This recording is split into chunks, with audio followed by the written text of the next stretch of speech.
Hotty toddy, Ole Miss fans, and welcome to the Brad and Chad Show on the OM Network. Brought to you by Blue Delta Jeans, made in the USA. This is the show by and for Ole Miss fans, where you'll get expert insight and analysis on Ole Miss athletics. And now, here are your hosts, former Rebels Chad Flowers and retired NFL star Bradley Sowell. Podcast time.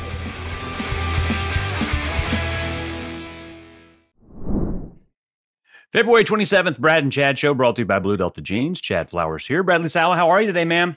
Good, Chad. It's been a week or two since we've talked. I don't know if your pig got a hold of you and ate you, or what the deal was. But I was worried you were sick again. I thought you had the stomachache again. Your little tummy was hurting, so I was. Hey, I feel sick. We played 6 softball games in a row with no break this Saturday, and I feel like I'm a lobster right now. So it's gonna take me a good week. You got a nice little.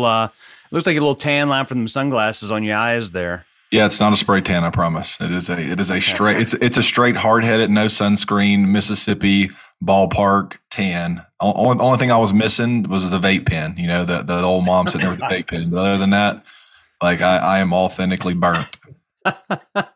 Well, baseball season's going. We didn't talk over the opening weekend, but we've seen a lot of good series against Maryland this past weekend. Some things that are a little concerning going forward. We're going to bring on Brett Huber here in just a second to talk about that. But the other big news that we're going to discuss a little bit is basketball is in a coaching search, right? Kermit Davis is no longer the head coach of the men's basketball team. So where do we go from here? So some interesting names are being thrown about, but that's going to be a pretty big topic there. Let's discuss that for a second. Where are you at with that? Because I'll tell you what I'm reading. You got everybody thinks the search should not go past the Texas guy, which is Beard. Chris Beard. Yep. Chris Beard and Will Wade, who was LSU, right? Yep. People are you got various opinions, right? You have people that are saying, hey, it's just a bad look. There's other people. You also have the other side that says, you know what? Sports really in general, college don't have any integrity anyways. Let's not play the whole character card. Hey, we want good people. Like, come on, all you care about is winning. Let's be real. Or some of the hires that have happened, throughout college football and college basketball would not be happening. I'm kind of on the boat of like, hey, if the charges were dropped on the guy, in Texas, like, bring him on. Like let's roll. I mean, that's his personal life, right? He's got to clear that up himself. But if it didn't get charged, like give him a chance. Yeah, I've been going back and forth on this too because Chris Beard has been the name that everybody wants, and from a basketball perspective, hell yeah, I want him. Right? He's won everywhere he's went, whether it was Little Rock, Texas Tech, or even Texas.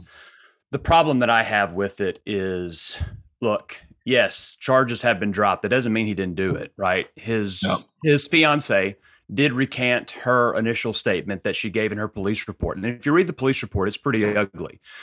She did say she instigated, which according to the police report, she did. But there was a 10 to 15 minute period where he comes in and instigates it again. Now, she recanted. So I don't know what's accurate, what's not. But at some point, you have to say it's not our job to rehabilitate his image. I'm okay with Will Wade. Yeah, he was under an FBI probe, but guess what? He was paying players. That's legal now. I'm okay with Will Wade. I can make that because I agree that basketball does need a shot in the arm. Will Wade won at LSU. I think he can win at Ole Miss if he wants the job. The Chris Beard situation doesn't pass the smell test for me, right? I think he does deserve another chance to do something. I don't know if Ole Miss has to be the one, because if something happens while he's in Oxford, that's an even bigger black eye for Keith Carter and the Ole Miss administration and program, right? Not to say that he would do something again, but if you're looking at domestic violence statistics, it's usually not a one-time thing. Okay. So I don't want to get into all the legalese of everything. Yes, technically, according to the law, he is not going to be charged with anything, but that does not necessarily mean he is innocent. And let's be honest, Texas fired him. That was his alma mater. Texas was his dream job. They wanted him. He was going to be there for a while, but they found enough reason to get rid of him midway through his second season at his alma mater. That is a red flag for me as well. Yeah, no, I can definitely see that. Will Wade, I'm kind of with you on the Will Wade thing too. Is people were saying, hey, he's got some issues with all he was doing is what's legal now, right? So like maybe he is, maybe he would be a candidate. That'll be interesting to see what happens. Like honestly, to be completely transparent, like I don't Yeah. Whatever Keith Carter's in charge, right? Whatever he does, you obviously as an Ole Miss fan, you support. But I think it is interesting to see the argument that's going on right now within the fan base of, hey, should we take this chance? Like, we kind of hired Lane Kiffin. Like he doesn't have anything crazy like that. But I mean, he is, for Keith Carter, as conservative as an individual as he is, people that actually know him, he's a really, kind of a square type guy. Like, for him to hire Lane Kiffin was kind of outside of his box. Now, if he goes out and grabs one of these basketball coaches, I'll be interested. To see if sure. It's a valid argument because the Ole Miss basketball program is one of the worst jobs in the SEC right now. It has no charisma. It has nothing. It has nothing going for it right now other than an arena, which if you can't get people to go and play in that arena or go and watch in that arena, no one cares. I get that. And people are saying, well, we don't want a mid-major coach. Well, guess what? Chris Beard and Will Wade are also mid-major coaches at some point too, right? Chris Beard won at Little Rock. Will Wade won at either VCU, I believe it was. So they were mid-major coaches as well at one point in time. So you can't just say mid-major coaches aren't going to do anything. It may not just win on, the day that he's announced, but that doesn't mean he can't win on the court. So, but yeah, it's going to be really interesting to see what Keith Carter does. There's a lot of names. You got Chris Holtman in Ohio State. You got Dusty May at Florida Atlantic. So there's a lot of names out there that are circulating, and the timing of the firing means that maybe something's going to happen sooner rather than later, right? We only have one more week of the regular season. Maybe something gets done before the, the SEC tournament in Nashville next week. We'll see. Yeah, I think I'm in the neutral boat, right? Like, hey, I don't really care what he does. I'm not going to have an opinion. If he were to hire Beard, I would support that. I just don't think that I have an opinion on it. Much so like the some other people that are so outspoken. I would support whatever he does. I really would. I mean, I don't know that I follow basketball enough to be that outspoken about it. But I think that it's interesting. I mean, I've been really following this argument. I'm like, man, this will be interesting to see what Keith Carter does here. It will be. It's going to be a statement hire because that's his program, right? He played there. He was all SEC there. So, I mean, obviously he's going to care about this program and how successful it is, and it'll be interesting to see the path that he takes.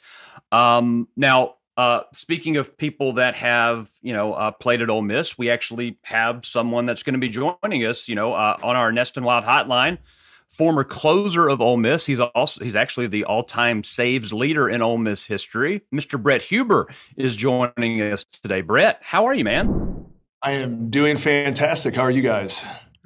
Doing good. What's up, brother? I love that. I love the jacket. I mean, what is Nick giving you? What are you getting these exclusive jackets from Blue Delta? Like what the freak? Care packages. I got to tell a story. The first time I met Bradley, we're out on a golf course. Oh boy. Okay. And I don't know what to expect. I got this huge offensive lineman in our group, and I've heard he's going to come play. He's starting to get in our friend group, and he's talking a little smack. And I'm sitting there, I'm like, this is going to be a long day. I got 6'6", 300-pound guy out here with us, and power to him. He gets up there on the first hole and hits about a 330-yard drive right down the fairway, and I was like, that's not going to be my day today.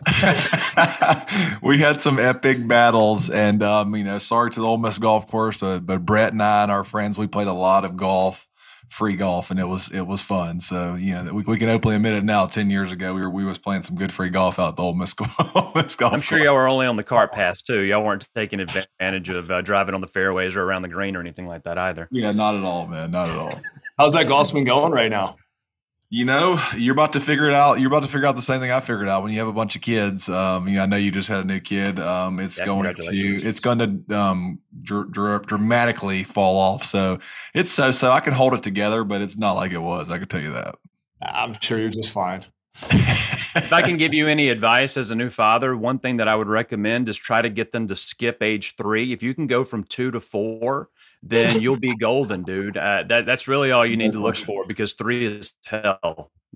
I heard it's terrible 2, so I don't know if 2's good either. No. I would love to watch Brett change a diaper, just knowing Brett. I would love to see kind of how he handled it. Because the first time I changed one, so I just ripped the diaper off, like mid shit and all. Like no, you can't just rip it. You can't just take the diaper completely off. Like you have to, open it up and like wipe down. You have to try to get like that one wipe.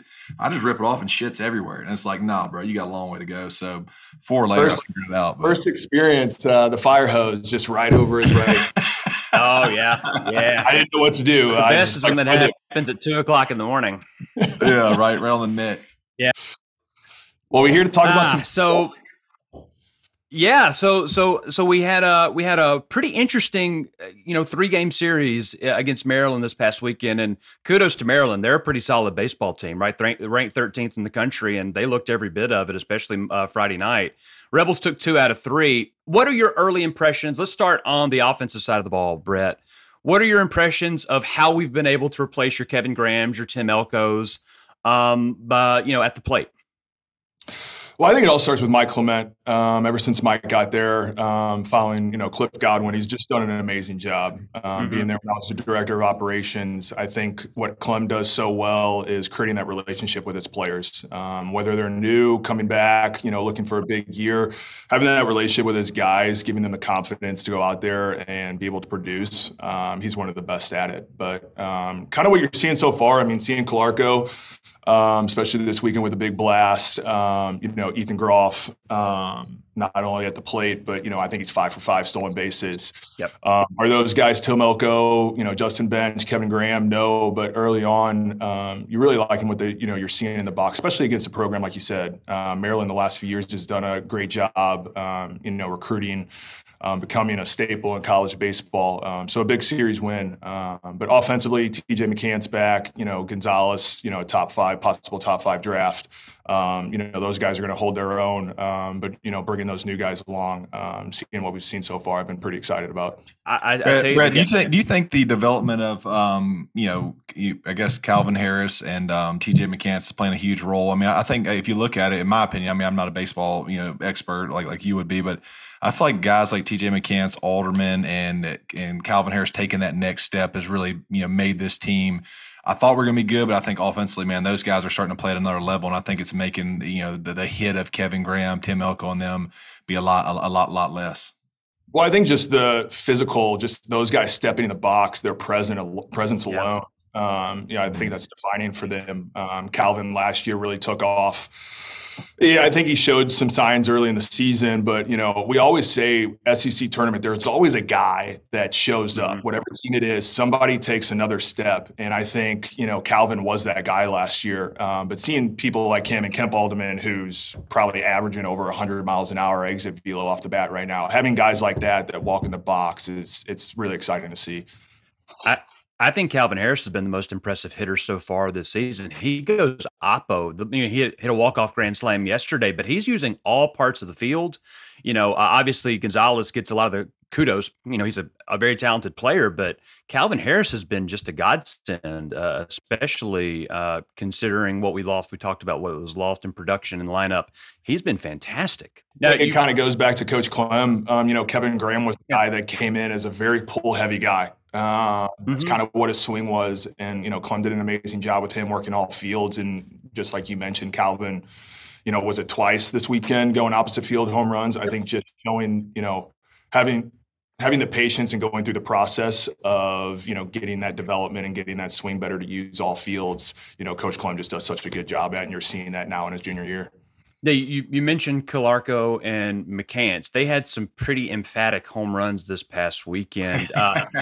Things got a little chippy between Maryland and the Rebels. And what's going to be funny is Ole Miss and Maryland play Friday night in Minneapolis, so that could get a little bit chippier. But as a pitcher, I know not everybody likes their home runs to get pimped, but man, Calarco and McCants, they took every advantage to admire the damage that they just did. Here's some footage of it.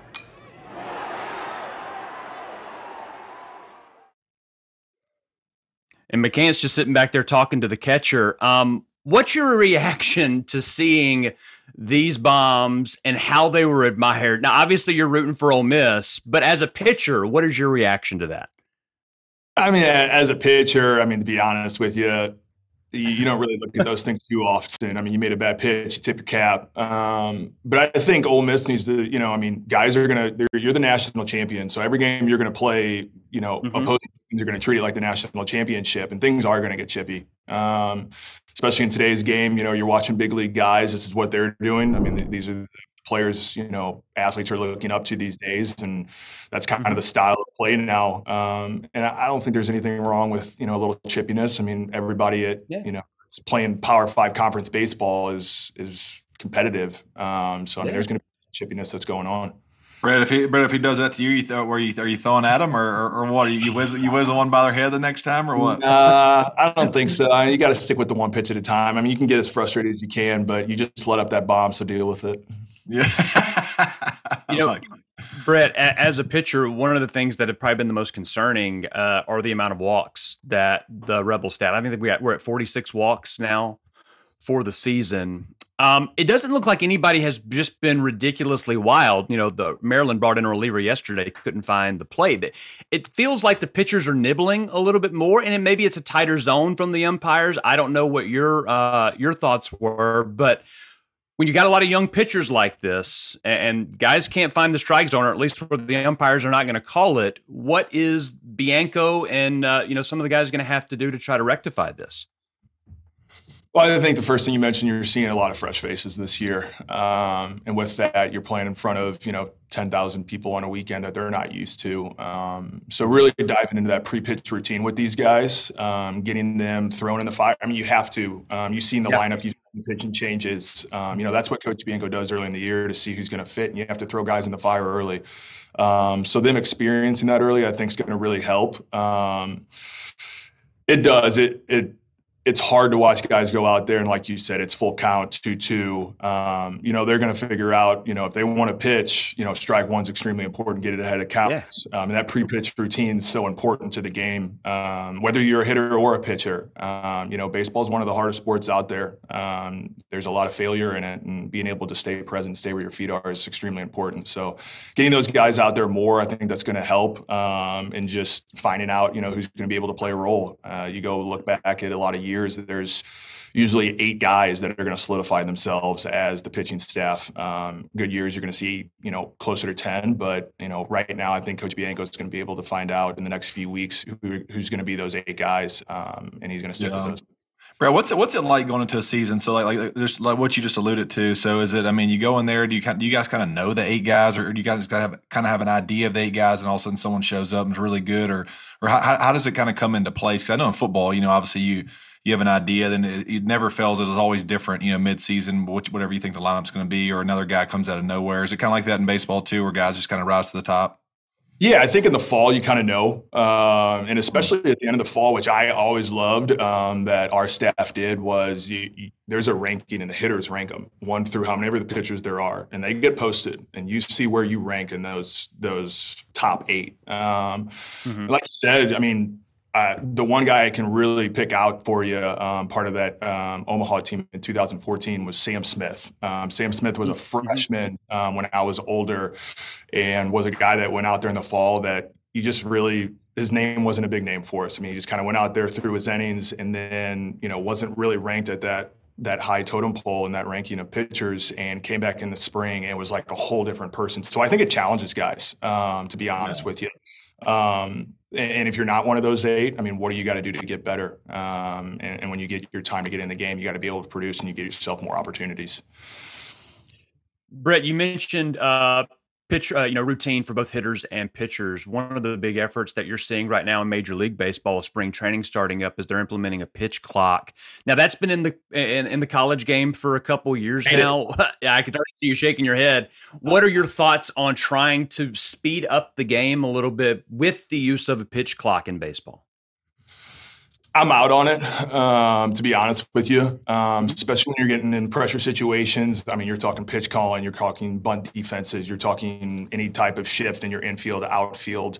That takes time, especially when you're getting deeper in the season and games really do count. I mean, all games count, but especially deeper in the season. And you've seen it already. LSU ended a game. You had a spring training game with Boston ended. And I'm not the only one. Anybody that's, been in baseball, coaches baseball, been around baseball. Yes, you'd like to see the game speed up, but you're going to run into these issues. And I don't like it at all. I think there's a lot of people that would admit to that as well, that I don't think it's good for the game. Okay. That's interesting. I see a lot of players like Aaron Judge came out and said he's actually fine with it because it allows the pitcher to not be able to think about, and just get in there and throw the ball. So I wonder if some hitters are okay with it, even though they aren't able to step out of the box. But I would imagine pitchers have a certain routine that they really want to stick to kind of get that repetitive motion, repetitive windup that they're so used to doing. And you're right. There's a preference for everybody. You know, there's pitchers out there that like to work fast. Sure. You know, and then you got your closers like myself that I really like slowing the game down. You know, when it's pressure situations like that, I'm going to take my time. This is my island, and I'm going to own it. So I'm going to take the time that I want. So you're going to run into a lot of different issues. But I know I watched a video the other day of a Tampa Bay Rays pitcher, and his stats have actually improved since it. That he's throwing more first pitch strikes than he ever has because he's getting on the mound. I don't think there's too much of a thought process for him, and he's just getting after it. So you're going to see both sides. I think from a coaching side, you're going to see more coaches that probably aren't too big on it. Okay. Obviously one of the big pieces of news that we haven't really discussed yet with the Ole Miss baseball team is actually related to an injury, right? So there's still speculation. It does seem to be trending that Hunter Elliott's not going to be available this year for Tommy John. That is not official, not confirmed, but they're still looking over MRIs, which is never a good sign. You know, Brett, if you're Mike Bianco, are you moving someone like a Jack Doherty out of the bullpen to your Friday, maybe a Sam Tokoyan, who looked really good for maybe an inning and a half, 2 innings this past weekend? What do? Do you move him to Friday? Do you slide everybody up and put them on Sunday? How do you handle that if Hunter Elliott's not able to go?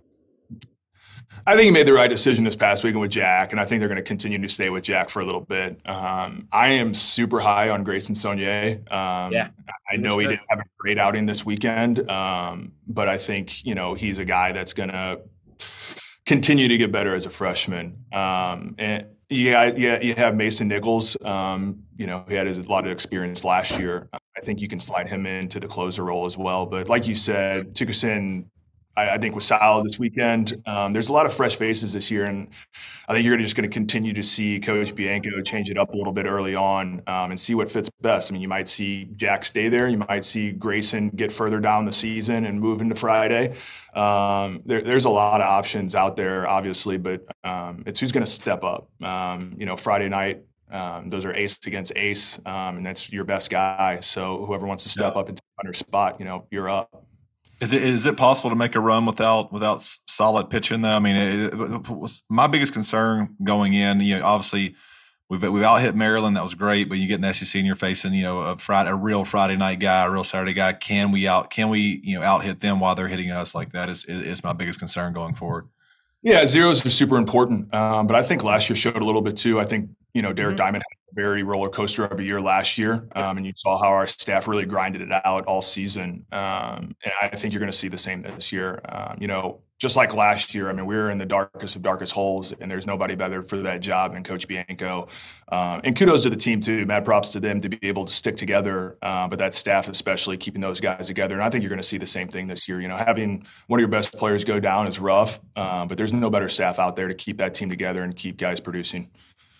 Brett, what are you up to now? We'll shift gears for a second before we let you go. You know, obviously you're a new dad. Congratulations on that. But what are you doing now, right? Since are you coaching anybody, or are you still involved in baseball? Yeah, absolutely. I work for a company called Spot Content Studio during the day. We have endless abilities here. You know, everything we do is content. Content's king these days. Do everything from high-end video to podcasting like we are now. You know, digital work, live streaming, virtual streaming, the whole 9 yards. We have a great team here that does that, and I'm kind of part of our sales team here, and I really enjoy it. It's a great spot. And then I wanted to stay in baseball when I left Ole Miss after, you know, director of operations. I wanted to stay in somehow, but kind of be my own boss. And I have my own business called Maximize Pitching Lab. We actually do have a few guys that we train, 2 seniors right now that are committed to Ole Miss. So I do that well. So sometimes days get a little bit busy. I like myself, so it gives me something to do. But no, that's what I got going on right now. That's fantastic, Brett. Well, I mean, I really appreciate you joining us, and I'm sure we'll be able to talk a little bit later on this season as the season goes along, following the Rebels, man. No, thank you guys so much, man. I really enjoy the show. You guys keep doing your thing. All right. Appreciate it, Brett. Awesome. Appreciate it, Brett.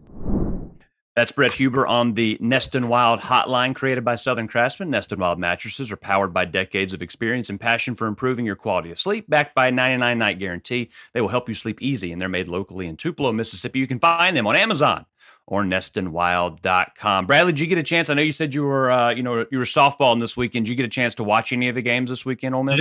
Yeah. No, I followed along in between. I had my phone going on Saturday and then yesterday as well. Man, I leave the house yesterday and it was like 8-2 or something. And when I turned back on my phone, I'm like, what in the freak happened? So, I was impressed. I'm impressed with their offense, but I have reservations of can this continue? Can we continue? Like at some point you have to, bear down on the pitching and get a little more out of them. So we'll see. I mean, like Brett was saying, man, offense is great. I feel like our lineup is actually better this year, basically because, so far, you got McCants, Harris, and those guys have really stepped up. I mean, I looked at our batting averages today, and I mean, I know it's early in the season, but everybody's mid to upper threes, and usually you have the one guy. I think there's only one under 300 so far, so we're hitting the ball, which is great. But like, I want to see our pitching come along too, because we all know that hey, when it gets to the big games, you're not going to score 8 to 10 runs every SEC game. You're just not going to do it. No, and we saw it. We saw it Friday night. Maryland's ace shut down the Rebel offense, only allowing 2 runs. So, and they're going to face them. They'll probably face him again Friday night. So, baseball's got a midweek series against Louisiana Tech starting tomorrow, Tuesday. If you're listening to Tuesday, it'll be today. At 4 o'clock, Tuesday, Wednesday, SEC Network Plus. And then this weekend, they're going to head up to Minneapolis. They're going to play a trio of Big Ten schools. I already mentioned Maryland. They'll play Minnesota on Saturday, and then they will play Nebraska on Sunday. They're actually going to play in the Minnesota Vikings Dome. So they don't have to deal with the cold weather. Wow, so, be a cool setup. I don't know how they configure that for baseball. Obviously, it's primarily used for football, but it'll be cool to see what that looks like, and they won't have to play in the cold, which is always a bonus too. Yeah, no question. Yeah, we talked a little bit about the men's team. They picked up a win now that Kermit is no longer the head coach. They picked up a win against LSU. They got 2 more games before the SEC tournament next week. But one thing that I wanted to bring up, since we didn't talk last week, the women's team. We were talking about some of the big games that they had coming up. They had LSU. They had South Carolina. Did you get a chance to watch any of that South Carolina game that they played a Sunday ago? Not this past Sunday, but the previous one, where they took them to overtime? I did not, and I followed along on my phone, but I did not get a chance to watch it. But it's crazy, man. I mean, where they've came from to where they are now, like, it's mind blowing to me. Yeah, what Coach Yo's done, taking a team like that to overtime, should have won the game. Could not shoot free throws, but it was a record crowd inside of the pavilion. So it's really crazy to see how far they've come in such a short time. And now they are in the SEC tournament this week, right? So they actually drew the elusive double bye, so they don't have to play until Friday, and they'll play Mississippi State or the winner of Texas A&M and Vanderbilt. So there's 2 rounds that have to be played before that. They're down in, I think, Greenville, South Carolina this weekend, so good luck to them. We got some softball, successful weekend. They play their first home games this weekend. They will be playing doubleheaders Friday, Saturday, Sunday. All those games on SEC Network Plus. So all that good stuff is going. And then we have the Combine this week, right? Anything you're looking for in the Combine from Ole Miss guys? I saw where Zach Evans is injured again. Is he really? I saw he's banged up, so I don't know how much he's going to be able. Oh my God, dude. He needs the Combine more than any of them. He needs the Combine more than anybody there, because he obviously played second fiddle to a freshman this year, and he really needs to run that lower 4.44 to 4 high 4.3s to get a decent draft slot, or he's going to be a late round guy based off durability. So it'll be interesting to see, man. He really needed it. I really want to see how Broker, how he does. I think athletically he's going to really impress. Mingo as well. I think Mingo is one of those guys who's kind of sitting there late. Could really work his way into that, top 3 rounds if he does well. I think based off of his production in college, which was good, and the way he looks on the hoof, I think he's got a lot of upside. He's one of those guys I can see if he tests real well, can potentially work his way up into a decent draft slot. Not Ole Miss related, but one of the names that has really been, showing up a lot on Twitter is Anthony Richardson, quarterback from Florida. I saw somebody project him as the number 1 pick based on what he's going to do in the Combine, right? They're saying that he's this athletic freak, that they're going to be able to coach around. So it's going to be really interesting, because another thing that came out today is Bryce Young. I think he measured 5'10" and a half. So a lot of people are saying, is he too short to play quarterback? So now you're going through the meat market. That is the combine, where people are looking at numbers that not necessarily mean success. Things like height, weight, hand size, all those things. But it's going to be pretty interesting to see what happens, based on some of the mock drafts that are coming out there right now. Is, a player like Anthony Richardson, who all the talent in the world, but Florida was not good this past year. And, someone's projecting him as the number one pick. That says a lot for how they plan on him performing in the combine this weekend. Anthony Richardson probably end up at tight end. I mean, I've just looked, he's 6'4", 240. If he runs really, really good, I mean, why not? Why not? I mean, you can end up a freaking tight end with that size. And if he runs the way, I mean, I would. Why not? I mean, these tight ends are making, crazy money now. And there's no way, dude. I mean, if he's that would be a massive gamble. That would be something that the Bears or the Raiders would do. Well, I saw where your Bears are probably going to be trading that number one pick, moving maybe down to 4 to Indianapolis or something like that. Is that the move that you want? I know a few weeks or months ago. They ain't got the heart. They ain't got the set of marbles to do what they need to do, but it's okay. They'll figure it out. I mean, I'm sure they're going to try to accumulate a bunch of capital and keep giving Justin Fields a chance. I personally wouldn't do that, but if they do it right, I mean, he's got to. I feel like that they've got to go out and find. Not only do they got to surround him with pieces, they have to find an offensive coordinator that fits him, right? Like he's got to be out on the move, he's got to be out on the run. He can't sit back there and just try to throw it around and run around and make plays. That they've got to give him some. I love San Fran's offense. I love the way the Rams run offense. He's got to be in that type of offense. You can't just ask him to throw sit back there and throw. So I think I'm fine with it. He's not bad, but I just think that. When you get the number one pick, man, if you look up 2-3 years from now and Bryce Young is leading some team to the playoffs like Jalen Hurts is and some of these others, it's gonna sting again for the Bears. Well, we'll see how the Rebels do. Like I mentioned, combine this week up in Indianapolis, and we'll several names up there. We'll see how they perform. Before we go today, Bradley, might as well tell me what's your softball schedule this weekend. Man, 9 tournaments y'all got to play in, 27 games. No, we played two weekends in a row. We went 1-2 in our first tournament. Went 4-2 this weekend. Played 6 straight games. We gassed out then, got beat. We came in 3rd place. I'll tell you what, though, what we did do is we did get a portal. We had a little transfer portal action from the team. Tampering. And no tampering here. No tampering. I totally respect other teams. I'm not that kind of coach, but we have had a girl that is. Was on another team, wasn't getting to pitch as much, a very good pitcher. Now she's coming to our team. We are more than excited. I won't say her name on here, but she's a little girl from Laurel, Mississippi, and man, we are fired up. The night just got better. So just stay tuned. Wait. So before adding her, we were 1 game away from a championship this weekend. Feel like if we had her, we actually win the championship. So we're excited. We're and more to be coming to the Knights. We're tough recruiters here. Well, good deal. Well, good luck to you and the Knights. And before we leave, I want to make sure we mention our sponsor, Jeff Griffin with the Stevenson Griffin Group at Baird Private Wealth Management. Always go to the group's website at stevensongriffinGroup.bairdwealth.com, or you can always give them a call, 662-841-1900. Bradley, until then, my man, hotty toddy, and we'll talk to you next week, okay? See you, Chad. Howdy, toddy. Thanks for listening to the Brad and Chad Show. Follow the boys on social media for more content. And don't forget to like and subscribe wherever you listen to podcasts. This has been an OM Network production, brought to you by Blue Delta Jeans, made in the USA.